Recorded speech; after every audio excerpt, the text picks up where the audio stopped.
Thanks for joining us on the Midday News. I am Nifemi Oguntoye. As the multinational offensive continues, President Goodluck Jonathan has predicted that the northeastern states of Yobe and Adamawa would be cleared of Boko Haram territory before the middle of next week. He says he hopes neighboring Borno State, where the group started, would also be cleared in the next 3 weeks. The president made this declaration in an interview with the Voice of America in Abuja, where he affirms that Boko Haram troops are being trained alongside ISIS militants. He, however, declined to mention the name of the countries where the trainings are taking place. Also in the interview, President Jonathan credited both the intervention of Nigeria's neighbors as well as the acquisition of new weapons for turning the tide against the militants. Some of the Boko Haram members go to have their training in the ISIS camps and come back. There is a lot of politics about issue of weapons. Some of these weapons, especially sophisticated weapons, the technology belongs to one country. The weapons may be physically manufactured in another country, but for you to get it, you need to clear from the parent country.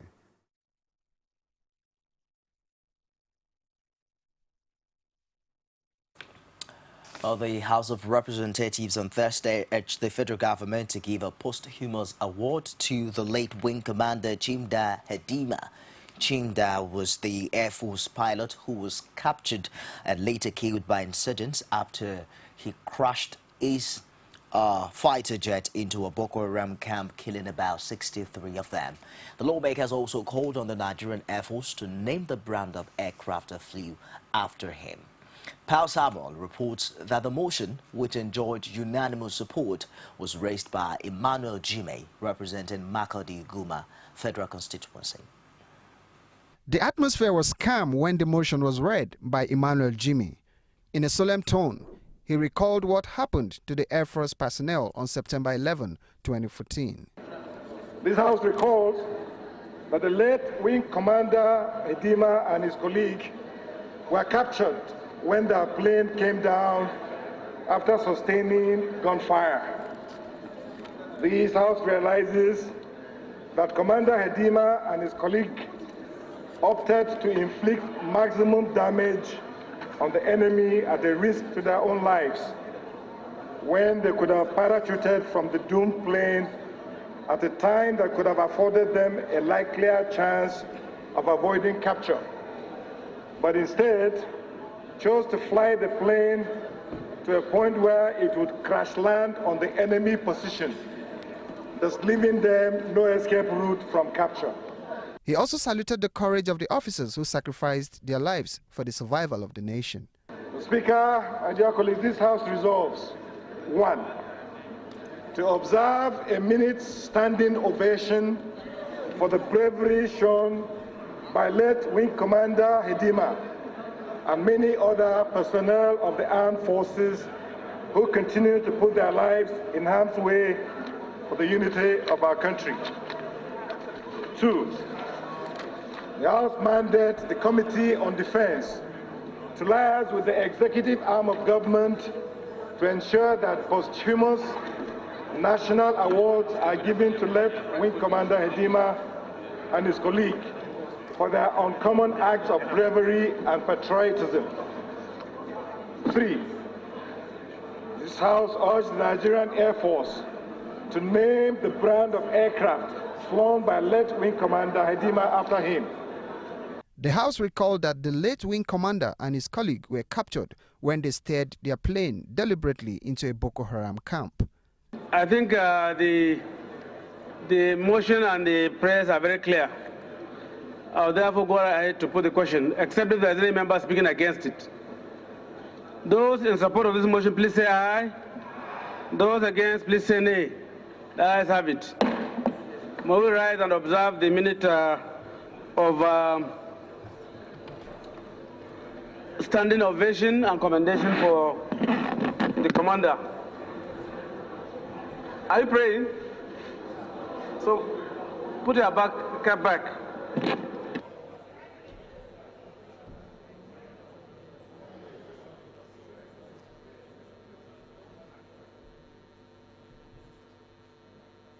Having paid the supreme price, The House refers to them as heroes whose sacrifice for the nation ought to be applauded and recognized. To ensure this happened, the federal legislators mandated the Committee on Defense to liaise with the executive to ensure that posthumous national awards are given to late Wing Commander Hedima and his colleagues. The House also urged the executive to award scholarships to first-degree level to the children of the late Air Force pilot. Pius Samuel, CoreTV News, Abuja. The People's Democratic Party Presidential Campaign Organization has challenged the All Progressives Congress to tell Nigerians whether or not its presidential candidate Muhammadu Buhari is considering scrapping anti-gay laws and allowing same-sex marriage in order to secure the support of some foreign countries. Spokesman for the campaign team, Femi Fani-Kayode, said in a statement issued in Abuja that this was more important to Nigerians than the issues raised as a consequence of Morocco's withdrawal of its ambassador from Nigeria. He argued that rather than join hands with the federal government on the conduct of international affairs, the APC is ready to assume the worst about their government and about the president. Fani Kayode noted that if the opposition wants clarification about the Moroccan affair, it ought to go through the appropriate channels or attempt to reach the foreign minister in order to find out what really happened. Well, no fewer than 2 people have been confirmed dead and property worth millions of naira lost to an inferno in the early hours of today at the Mile 2 market in Kosofe area of Lagos. Although the cause of the fire had yet to be ascertained as of press time, it was learned that no fewer than 20 shops were consumed by the fire. The general manager of the Lagos State Emergency Management Agency, Femi Oshoyi Tolu, however, told newsmen that preliminary investigation revealed that petrol and diesel were stored in the shops. He added that 4 vehicles, 5 motorcycles and 2 trucks were also destroyed. He said fire outbreak occurred around 4:45 a.m. at Mile 12 Market. About 20 shops were completely burnt down. Kaduna Metropolis literally stood still for the presidential candidate of the All Progressives Congress, Muhammadu Buhari, as he began the final lap of his campaign rally. Speaking at the well-attended zonal rally at the permanent site of the Kaduna International Trade Fair Complex along Zaria-Kano Expressway, Buhari said his administration would not condone stealing if given the mandate on March the 20th. On the issue of past corrupt leaders facing trials in various courts across the country, he pledged to allow the courts to decide on those cases. He, however, noted that whoever is indicted of corruption between 1999 and the time of his swearing-in would be pardoned.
We're on to the midday news. We'll be back with more stories after now. Don't go away.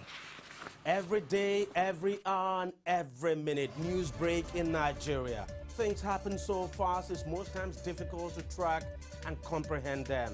But that's what we do right here on Digi 360. 2015, would you want to come back again? It's like asking Jesus Christ if he knew he was going to die, will you want to come back as the savior of the world again? We do not just help you track the stories, we break them down, explore all the angles, analyze the issues so that you can fully comprehend the stories and use them to make the right decisions.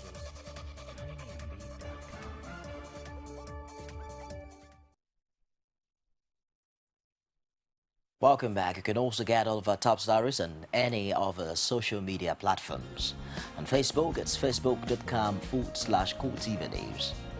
Our Twitter handle is at CoreTV News NG, and we're streaming live on YouTube at youtube.com/CoreTV, Live Space and News.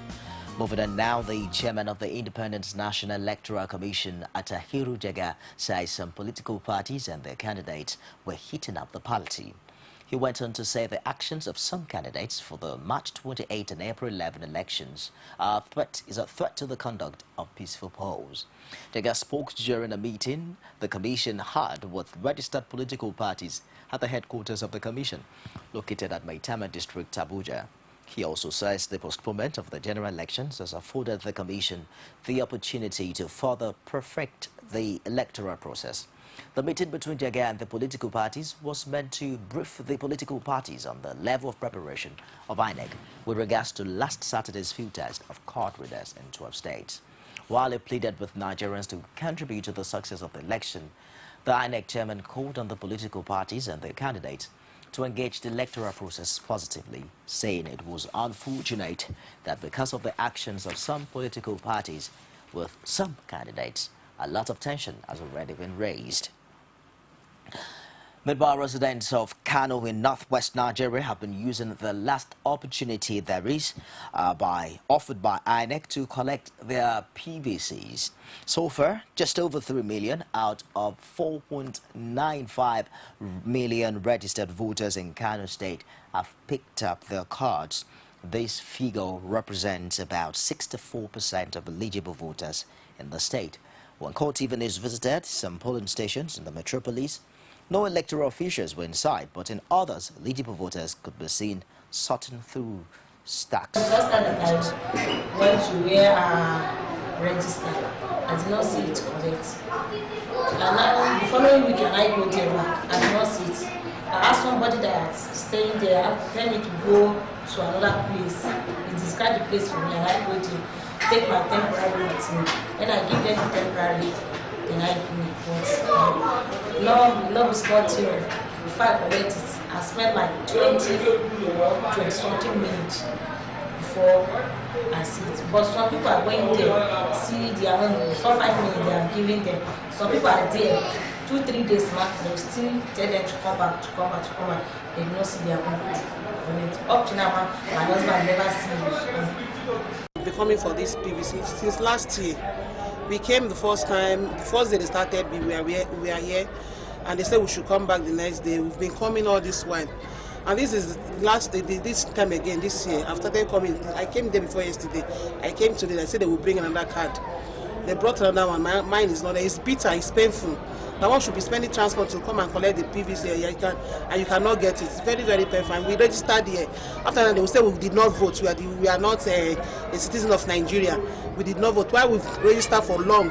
After being online, under sun, rain, registered, you find it very difficult to collect your PVC. It's painful. As I have registered, even I voted during the last chairman and the councillors voting this thing. When they voted them, I voted here. So as they say, I had to come and collect this new one. I have been coming here. They say my own is not available.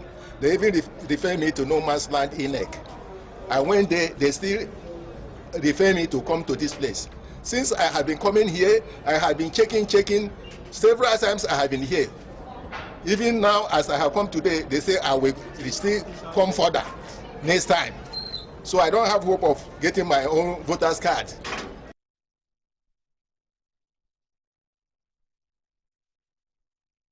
The Labour Congress is now set to elect a new set of leaders over 3 weeks after the last effort ended in chaos. Delegates to the rescheduled election have, however, expressed hope that the exercise will this time produce the people's choice through a free, fair and credible process. They also appear convinced that the Secretariat has fixed the lapses that led to the previously inconclusive outing. There's adequate preparation, because from what you are seeing now, before they enter, you go according to unions, and every union have a number of delegates. So nobody goes in if your name is not on the list. So that's my assurance that if it goes this way, we will not have problem. What we are saying, we want a change, not just only in NLC, but in Nigeria as a whole. We need a change. We cannot expect somebody who has been a treasurer to a president, whereby two of them are secretaries to the account of NLC, whereby for 8 years, and then he's handing over the office to the man that they work together for good 8 years after they have squandered everything. No, we need a change. You don't make one mistake twice, and I think the credentials committee we put in place after the botched election, like you said, has done a very good job to ensure that everybody at least accepts the outcome of today's election with a free mind.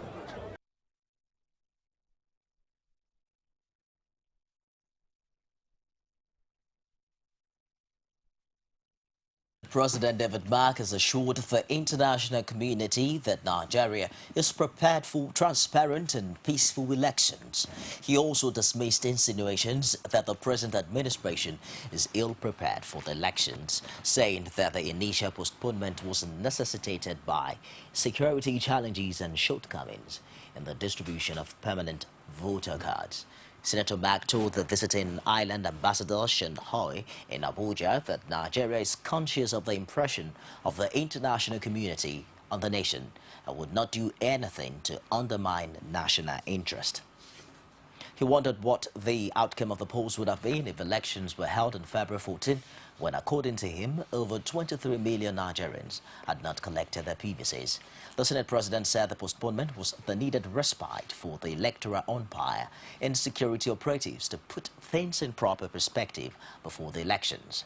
Responding, the Irish ambassador said the strategic position Nigeria occupies in the global community is the reason for the keen interest in the country's affairs. We'll take another break. We'll be back with more stories. Don't go away. You can now watch CoreTV News live from anywhere in the world on our website www.coretvnews.com. Click on Live TV on our website and watch us live. And welcome to CoreTV Primetime Days. To follow us on Twitter, click on Twitter icon on our website. On Facebook, click on the Facebook and YouTube to see all our previous news production. You can also watch us live on YouTube. Click CoreTV, leave a space, then news. CoreTV News, a 24-hour news station.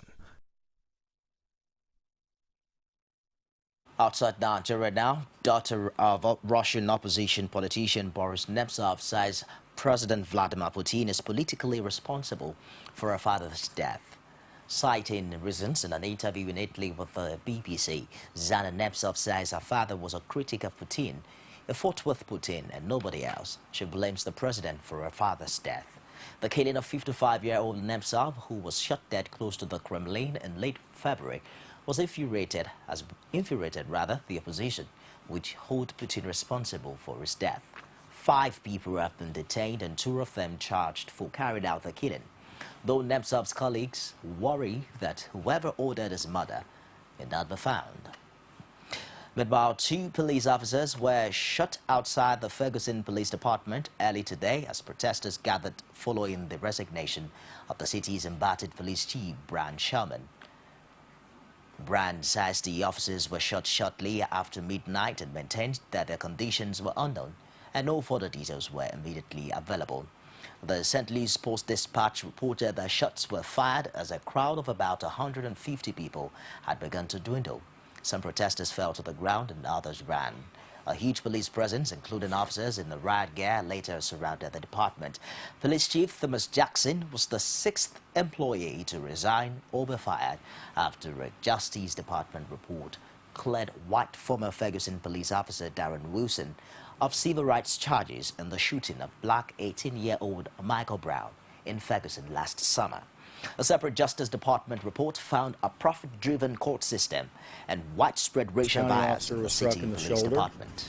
And a Webster Groves police officer was struck in the face.